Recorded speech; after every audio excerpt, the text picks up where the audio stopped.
It is hot in here. Is it? Well, I'm in shorts and you're in sweatpants and I'm tired. I know. It's been a rough week. We launched new products on TTM. Me and my boyfriend broke up. That we really like. We still like him. We still like him. He's just moving and yeah. Well, I think the good thing is until he moves, at least if we do something, like at least y'all are still friends. Yeah. You know, like I feel like he would still consider you a friend and you still consider him a friend. Absolutely. And that's a very cool grown-up thing. Yeah. This is like the first time I've broken up and it's been like, okay, it amicable. Sucks, but this is what we have to do. And this is what's best and for both of best. you. Yeah. Yes. Which I sucks, feel like that's... But... Yeah, and it is weird. Like, how do you deal with a healthy breakup? If anyone's ever dealt with a healthy breakup, holla at your girl, because... And I do think it will actually be easier once he does move. Yeah. But I feel like the fact that he hasn't moved yet is still, like, weird. I was going to say something about I'm afraid kids might be listening, but I'm like, I mean, at least they're still, like, if you're lonely. If I'm lonely, I could literally hop on one of those dating apps and fulfill my loneliness. Mm-hmm. But I'm not that lonely. No, not that lonely. I feel yeah. So, crazy week. We have a new mic, so let us know how that audio is. Yeah, we're really hoping this helps. Y'all, we've tried everything. We're trying everything. We might need professional help after this. I believe so. But hopefully this sounds good, and thanks for listening. Make sure you're following us on all of our social medias at Expired Podcast. All the links are going to be in the description box. You can watch us on YouTube every Monday, and then Monday night at 6, you can download the podcast wherever you get your podcast. Here we go. Here we go. Okay, so this story is about Bryon Low Tax Looper. This week's episode of the Expired Podcast is on this guy who literally changed his name to win an election. It's election year. Yeah, for me, to win, that would be a red flag for me. Red flag. Major red flag. If I was going to vote for you, it might make me rethink voting for you. Yeah. He was kind of known as a dirty politician and would obviously do anything for a Senate seat. Is his name Byron or Bryon? I spelt it both ways. I think, well, number one, I think because his name is, if it is Bryon, it's spelled weird. Yeah. I'm about to look it up. Well, he was a Democrat that turned Republican to run against Tommy Burk. It's Byron. Byron, okay. Mm-hmm. So, Byron. I think it'd be good if I got my names right. Well, I mean, you're also dyslexic, so... That is true. Yeah, I mean... Byron. So Byron was a Democrat, and he turned Republican so that he could run against Tommy Burk, who was the senator who had the seat. Senator Burk, he was a well-loved public servant. He did it for almost 3 decades. Just before the 1978 election, Senator Tommy Burk was found shot in the head. Ooh. His wife took his place on the ballot... And won. I love that. Isn't that crazy? Woohoo! We're going to get into it because this is just a wild story. Okay, so Byron Anthony Looper was born September 15th in 1964 in Cookeville, Tennessee. His father, Aaron Looper, was the school superintendent for years. Looper attended the United States Military Academy at West Point from 83 to 85. He was given honorable discharge following what he said was a serious knee injury. After being discharged, he moved to Georgia, where he attended the University of Georgia. Go Dogs! And worked for the state legislature. After graduation in 1988, Looper ran for the Georgia House of Representatives as a Democrat, losing to Wick, I'm assuming, or in the Democratic primary.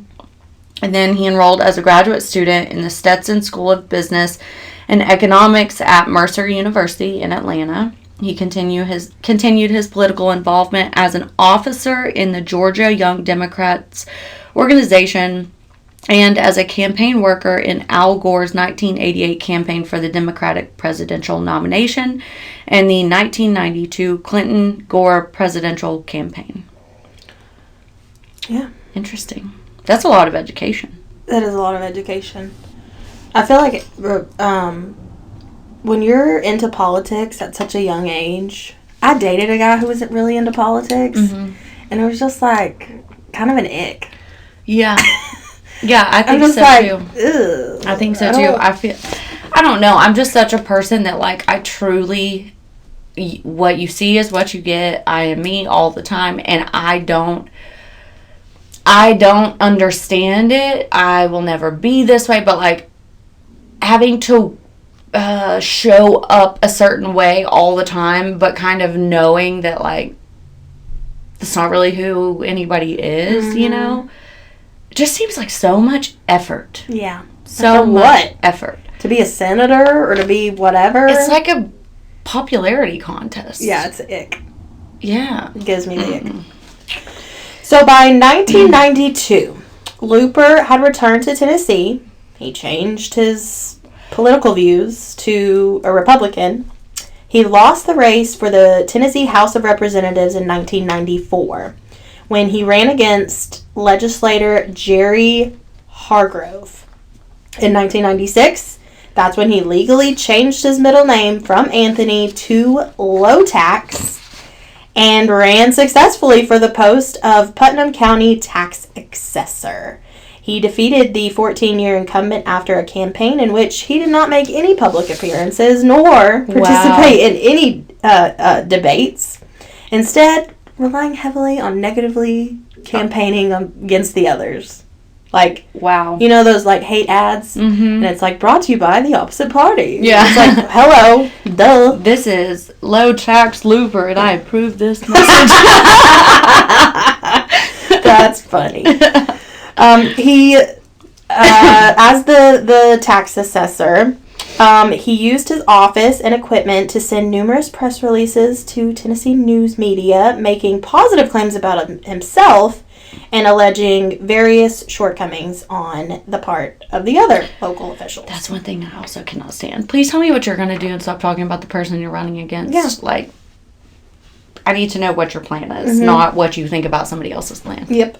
Ugh. He seldom went to work, and there were many reports of irregularities. Yes, in the property tax area. In March of 1998, following an investigation by TBI, Looper was indicted on 14 counts of official misconduct, theft of services, and official oppression for theft, misuse of county property, and misuse of county employees. Wow. He claimed that the charges were politically motivated, so he couldn't win his race. But, yeah. The Cookeville Herald Citizen newspaper regularly reported the Republican tax assessor's bizarre antics and public verbal assaults on the Putnam County elected officials. The Tennessee Republican Party soon was just like, we have no claim to this guy. He's not a part of our party. The suit led to Looper's removal from office in January of 1999. Now, this guy, he also faced legal problems with a former girlfriend who sued him for $1.2 million, saying she became pregnant by him and bore a child after he raped her, and that he had used his official position to steal her home. Earlier, he had run a campaign ads in which he falsely represents this girlfriend as his wife. After he was removed from office and convicted, prosecutors, they decide to pursue the criminal indictment, and they filed it in March of 1998. Okay. This guy's slimy. insane. Yeah. In the August 1998 primary, Looper sought the Republican nominations for both Tennessee's 6th Congressional District and Tennessee's 15th Senate District. He failed to obtain the congressional nomination, finishing third in a field of 4 candidates, but he was unopposed for the state Senate nomination. This set up his campaign against incumbent Democratic state senator Tommy Burk. Burk had represented Putnam County in the state legislature for 28 years, including 4 2-year terms in the Tennessee House of Representatives and 5 4-year terms in the Tennessee State Senate. A farmer and an old-style conservative Southern Democrat. He was popular in his district. I could see that. I could see a farmer, old-school, conservative Democrat. I feel like that even today is very popular, in my opinion. Yeah. He usually won re-election with ease, and the 1998 campaign was expected to be no different. So, yeah, he'd been there for almost 3 decades. Everyone loved him. He clearly was for the people. I feel like most of the time, there's no in-between when someone's held a seat in any branch for that long. You are either super crooked and present well, or you generally and genuinely just do a good job for all the people, not just like one side or the other. And it seemed like he was like that. Very respected. Yes. Sorry, allergies, y'all. Oh man, it's awful. It's so bad. Unfortunately, on the morning of October 19th, 1998, authorities were called to investigate an apparent murder at the Burks farm. Tommy Burk's body was found with his head resting on the steering wheel of his pickup truck, and a single bullet wound was right above his left eye. Burk had been speaking moments earlier with a farmhand named Wesley Rex about work that needed to be done on the farm. Both men had seen a black car drive by the farm multiple times, driven by a man in sunglasses and black gloves. The car had later sped by Rex's truck, allowing Rex to get a view of the driver.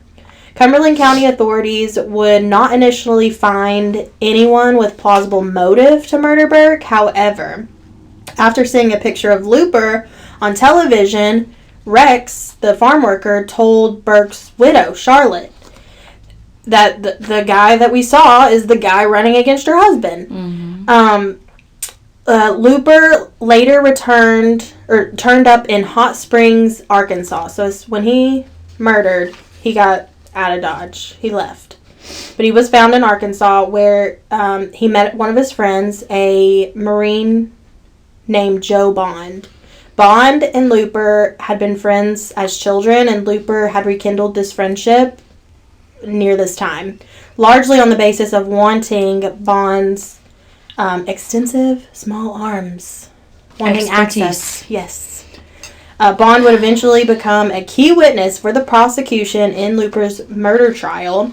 Looper had stayed with Bond for a while, talking a great deal about how he murdered his Senate opponent and how he needed to, among other things, change the tires on his car.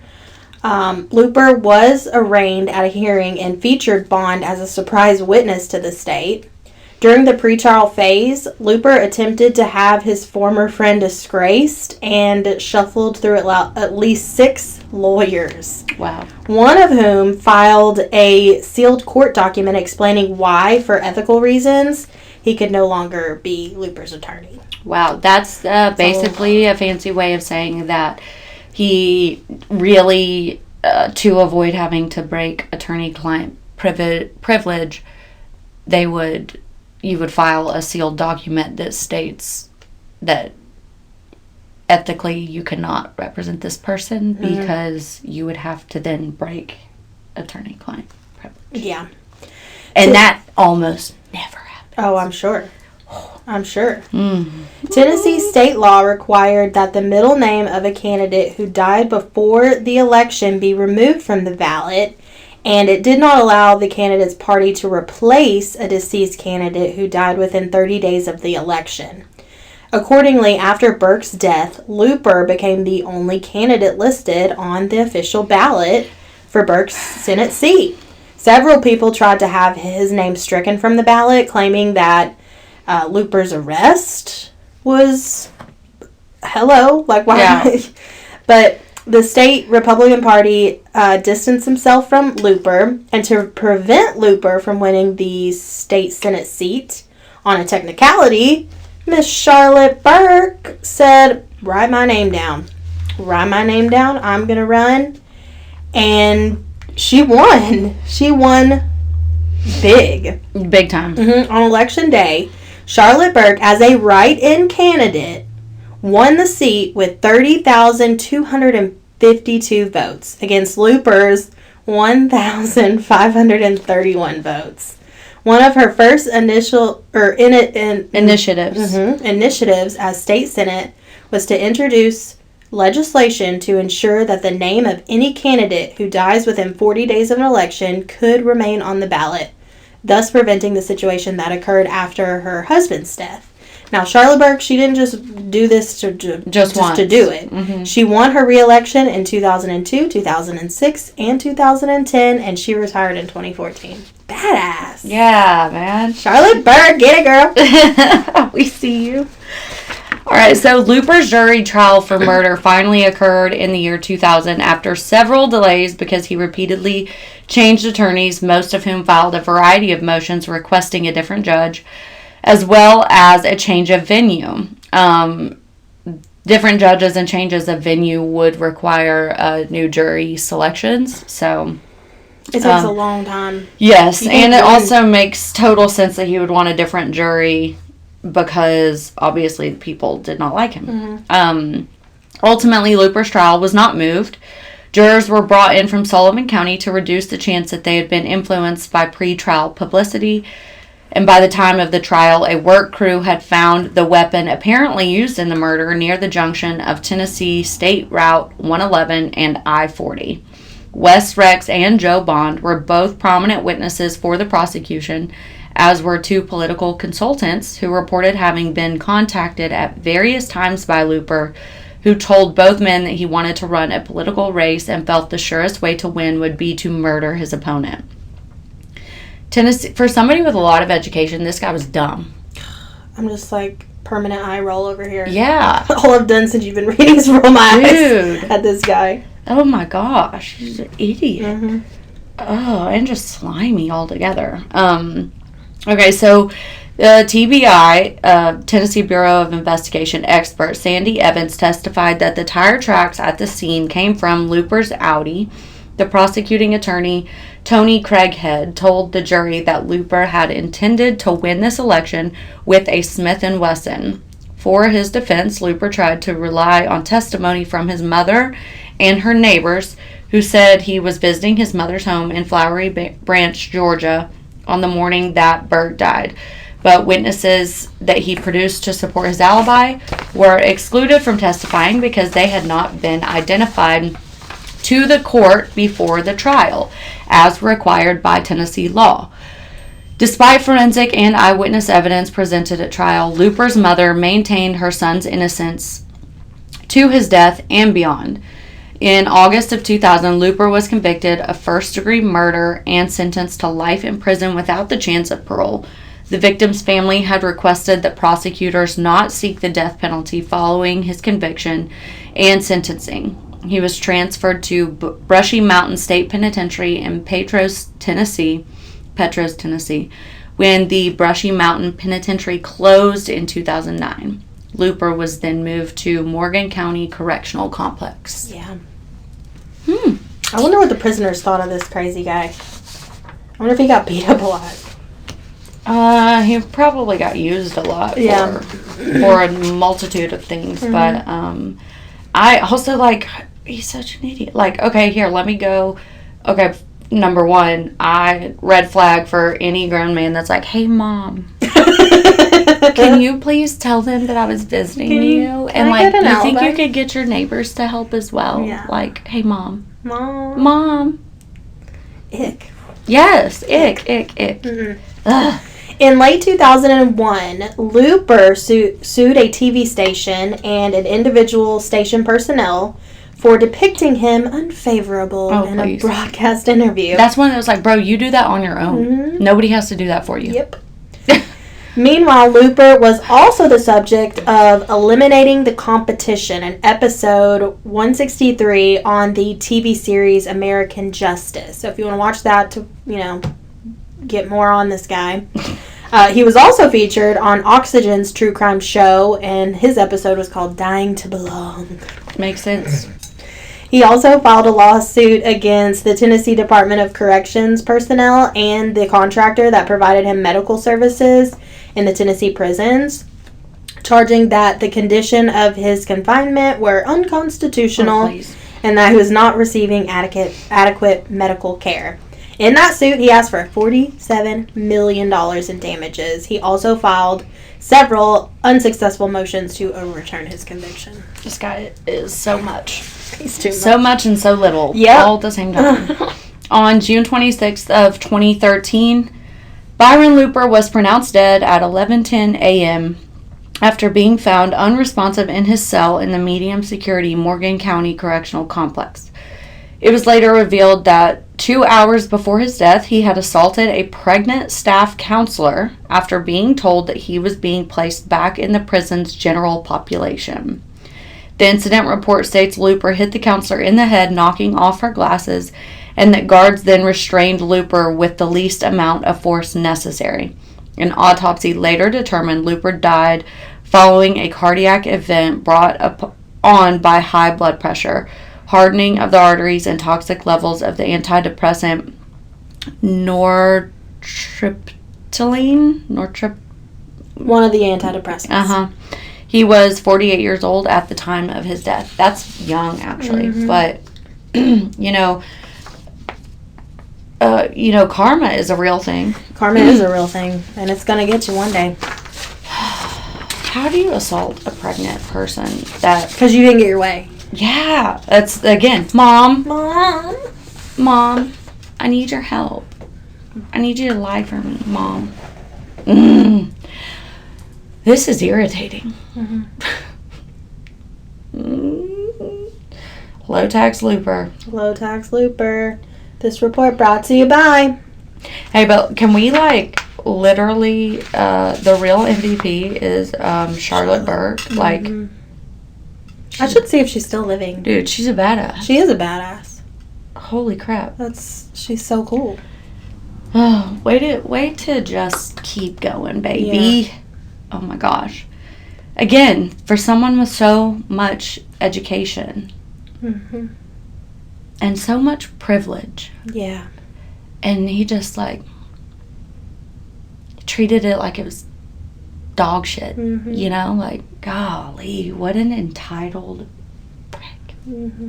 Ugh. Yeah.